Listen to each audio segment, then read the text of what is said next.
Tu es amoureuse de lui, ça crève les yeux. Tu veux une preuve? Je peux t'en donner 1000. Déjà, quand tu parles de lui, t'es différente. T'as l'air si heureuse, t'as les yeux qui pétillent et je me demande même à quelle vitesse bat ton cœur. Quand tu te disputais avec lui, tu viens directement en parler car t'es en pleurs.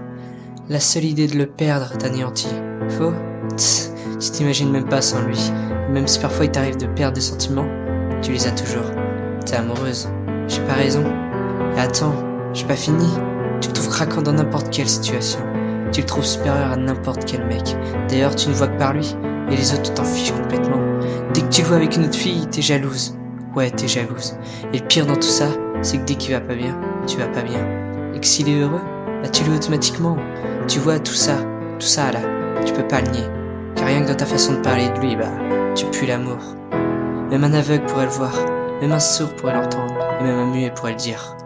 Le truc, c'est que t'as peur. Ouais, t'as peur de le perdre. T'as peur des autres filles autour de lui. Peur d'être abandonné, être lâché et pleurer pour essayer de l'oublier. Tu te fais des films, tu deviens parano quand il te répond pas comme d'habitude ou qu'il ne te met aucun cœur. Chaque fois que tu vois un film, je suis certaine que tu t'imagines que c'est toi et lui. Là, je parie qu'en écoutant ce texte, tu l'as dans la tête. Mens pas, je sais. T'as déjà pleuré pour lui, regretté d'être comme t'es avec lui. T'as déjà passé des nuits entières à attendre qu'il se réveille pour lui parler. Tous les jours, je te vois gribouiller son prénom sur ton poignet avec un cœur. Tu as gravé son prénom sur ton bureau. Chacun de tes statuts Facebook ont un rapport avec lui. Peut-être pas évident pour tout le monde, mais assez pour que lui s'en rende compte. Tu pourrais passer des heures à te préparer, rien que pour lui, rien que pour passer 5 pauvres minutes à ses côtés. Et s'il te parle pas, t'es triste, et s'il te parle, bah c'est Noël pour toi, c'est évident. Alors voilà ma preuve, tu te refuses de l'accepter mais tu l'aimes, et pas qu'un peu. Ouais, t'es tombée amoureuse, t'es tombée amoureuse, t'es tombée amoureuse, t'es tombée amoureuse. Alors pourquoi tu fais l'indifférente devant nous? Pourquoi tu dis qu'au fond t'en as rien à faire? Tu sais, c'est en faisant rien qu'on en perd le plus au fait. C'est simple, faut que t'assumes, faut que t'arrêtes de te le cacher à toi-même avant de le regretter. Ça sert à rien de se cacher l'évidence après tout. Si tu vis que pour lui, alors essaye au moins de ne pas le faire que dans tes rêves. Prends les choses en main, avance, n'aie pas peur du regard des gens ou de ce qu'ils pourraient penser de toi. C'est tellement inutile et pourtant tout le monde le fait. Joue pas le rôle du mouton, la pâle copie qui fait ce que tout le monde croit être le mieux. Car t'es différente de ça, tes sentiments valent mieux qu'une généralité.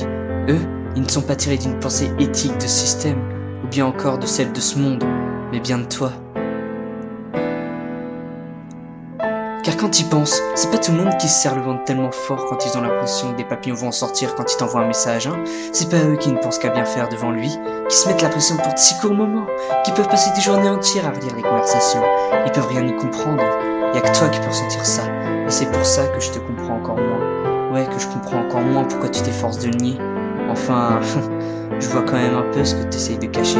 Je dirais même que maintenant, je le vois clairement. Tu peux pas le cacher, de toute façon, c'est devenu tellement intense. Ce frisson qui t'envahit, et cette transpiration froide des choses qui vient soudainement, ce sentiment qui t'anéantit. Tu vas pas me mentir plus longtemps, alors dis-le noir sur blanc,